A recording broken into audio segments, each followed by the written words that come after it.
Good morning, welcome to వార్తలు వాస్తవాలు. నా పేరు రాజేష్. పత్రికల్లో వచ్చిన ప్రధాన వార్తలను చూద్దాం. ముందుగా నమస్తే తెలంగాణ.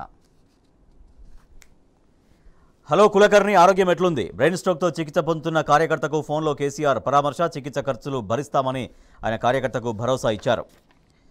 కోర్టుకెళ్లిన వదలం, కూల్చేసుడే, ఆక్రమణదారులు ఎవరైనా హైడ్రా వదిలిపెట్టదు అంటూ ముఖ్యమంత్రి మాట్లాడుతున్నారు. కలికిమేడ భద్రం, పేద బతుకు ఛిద్రం. హైడ్రామాలో సామాన్యుల సమిధులు 23 రోజుల్లో 262 చోట్ల కూల్చివేతలు. 1-2 చోట్ల తప్ప పేదలపైనే ప్రతాపం. కూలిన చోట వ్యర్థాలు తొలగించకుండానే భూమి స్వాధీనం చేసుకుంటున్నట్టు ప్రకటన. సీఎం కమిషనర్ ప్రకటనలతో గందరగోళం. చెరువుల మ్యాపులు తవ్వుతున్న రంగనాథ్. రియల్ ఎస్టేట్ సర్వనాశనం, ఇది రేవంత్ సర్కార్ పాపం. హైడ్రా పేరిట ముఖ్యమంత్రి డ్రామాలు. యూట్యూబ్ని చూస్తే సీఎంకు వణుకు. 800 కోట్ల ఉపాధి నిధుల దారి మళ్లిపో. హైదరాబాద్ బ్రాండ్ ఇమేజ్కు శాపం అంటూ ఈ వార్త మనం చూస్తున్నాం. అవెందుకు కూల్తారు, ఇవెందుకు కూలుస్తారు? మంత్రి గారి రాజప్రసాదం క్షేమంగానే ఉంది. ఎఫ్టీఎల్ పరిధి కనపడదే. ఆయన గారు రియల్ దందా అంటూ అమాత్యులకు సంబంధించి, మంత్రులకు సంబంధించినటువంటి ఆస్తులు ఎట్లా సేఫ్గా ఉన్నాయి? సామాన్యుల నివాసాల్ని మాత్రమే ఎందుకు కూల్ చేస్తున్నారు అంటూ, మా బతుకు ఎందుకు ఛిద్రం చేస్తున్నారంటూ వాళ్ళు ఆవేదన వ్యక్తం చేస్తున్నారు. పేదల బతుకుకు సర్కారు సున్నం పెడుతోంది. బడుగుల భవితను కూల్చిన కాంగ్రెస్ బుల్డోజర్. 4 రోజులుగా సున్నం చెరువు బాధితులకు నరకం. ఆకలితో అలమటిస్తూ నిలువ నీడలేక ఇబ్బందులు. ఆవాసం కోసం పందిరి ఏర్పాటు చేసుకుంటున్న జనం రేవంత్కు తమ గోస తగులుతుందంటూ శాపాలు పెడుతున్నారు. ఎన్హెచ్ఆర్సీకి బాధితులు ఫిర్యాదు చేశారు. హైడ్రా చేతిలో ఇండ్లు నెలమట్టమైన మాదాపూర్ సున్నం చెరువు ప్రాంతంలోని సరోజినీ నాయుడు నగర్కు చెందిన పేదలు జాతీయ మానవ హక్కుల కమిషన్ను ఆశ్రయించారు. అసైన్డ్ భూమి అవుట్. 190 ఎకరాల పేదల భూములకు రెక్కలు. నిబంధనలకు విరుద్ధంగా జోరుగా కొనుగోళ్లు. ఖానాపూర్ భూముల్లో వాలిన కార్పొరేట్ కంపెనీ. ఎకరా భూమికి 15 నుంచి 50 లక్షల వరకు చెల్లింపు. అధికారుల కనుసన్నల్లోనే కొనసాగుతున్న దందా.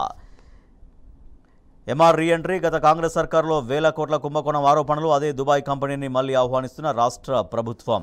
ఆ 10 స్థానాల్లో ఉప ఎన్నికలు తథ్యం. హైకోర్టు తీర్పుతో ఫిరాయింపు. ఎమ్మెల్యేలో వణుకు. మంత్రి శ్రీధర్ బాబు న్యాయస్థానం తీర్పును వక్రీకరిస్తున్నారు. దానం శాశ్వతంగా మాజీ ఎమ్మెల్యేగా ఉండిపోవాల్సిందే. మిగిలిన 7గురిపై కూడా అనర్హత వేటు పడుతుంది. బీఆర్ఎస్ ఎమ్మెల్యేలు పాడి కౌశిక్ రెడ్డి, కేవీ వివేకానంద హైకోర్టు తీర్పు కాపీ అసెంబ్లీ కార్యదర్శికి వాళ్ళు అందజేశారు. పంట నష్టపరిహారం ఎక్కడ అంటూ రైతులు రోడ్డెక్కారు. మరో విషయం, రుణమాఫీ కాలేదంటూ రైతు ఆత్మహత్యాయత్నానికి పాల్పడ్డాడు. జగిత్యాల జిల్లా దవాఖానలో చావు బతుకుల్లో రైతు సాగర్ రెడ్డి ఆయన చావు బతుకుల మధ్య కొట్టుమిట్టాడుతున్నారు. ఫార్మాసిటీ వద్దు అంటూ యాచారం మండలంలోని మేడిపల్లి గ్రామ రైతులు ఆందోళన చేశారు. కాంగ్రెస్ వాళ్ళు మా ఇజ్జత్ తీస్తున్నారు, మాకెవరు పైసలు ఇయ్యలే. సామాజిక మాధ్యమాల్లో కాంగ్రెస్ నాయకుల పోస్టుపై బాధితులు ఆగ్రహం. కౌలు రైతు ఆత్మహత్య. పంట పెట్టుబడికి 8 లక్షల అప్పుల బాధ భరించలేక చెట్టుకు ఉరేసుకొని బలవన్ మరణం. సిద్దిపేట జిల్లా తోగుట మండలంలో ఈ విషాదం జరిగింది. ఒక్క మరుగుదొడ్డి 150 మంది క్యూ. సిద్దిపేట జిల్లా మద్దూరు జూనియర్ కళాశాలలో మరుగుదొడ్డి వద్ద క్యూ లైన్ కట్టిన విద్యార్థులు. గురుకులంలో మరో విద్యార్థికి పాము కాటు. కరీంనగర్ దవాఖానలో చికిత్స. తప్పిన ప్రమాదం. గాలిలో దీపంలా విద్యా వ్యవస్థ. తక్షణమే సమీక్ష నిర్వహించాలి. ప్రభుత్వం గ్రాంట్లు విడుదల చేయకపోవడం సిగ్గుచేటు. దరఖాస్తుల సొమ్ముతో రుణమాఫీ చేస్తారా? బీఆర్ఎస్ వర్కింగ్ ప్రెసిడెంట్ కేటీఆర్ ధ్వజం. వాల్మీకి స్కామ్ నిధులతో కాంగ్రెస్ ప్రచారం. కర్ణాటక కుంభకోణంలో దారి మళ్లిన సొమ్ము హైదరాబాద్కు. తెలంగాణలో లోక్సభ ఎన్నికలకు మద్యం కొనుగోలు. ఇది ఛార్జ్షీట్లో వెలుగులోకి వచ్చిన కీలక విషయాలు. మాజీ మంత్రి నాగేంద్ర పిఏ విజయ్ ఫోన్లో ఆధారాలు.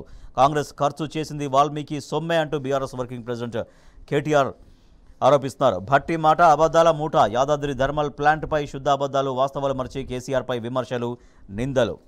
Telangana today. Government schools have no funds to even buy chalk 4 months into 2024-25 academic year. Congress government H2 release school grant అని ఒక వార్త మనం చూడొచ్చు. Valmiki scam, KTR for probe అని మరొక వార్త చూస్తున్నాం.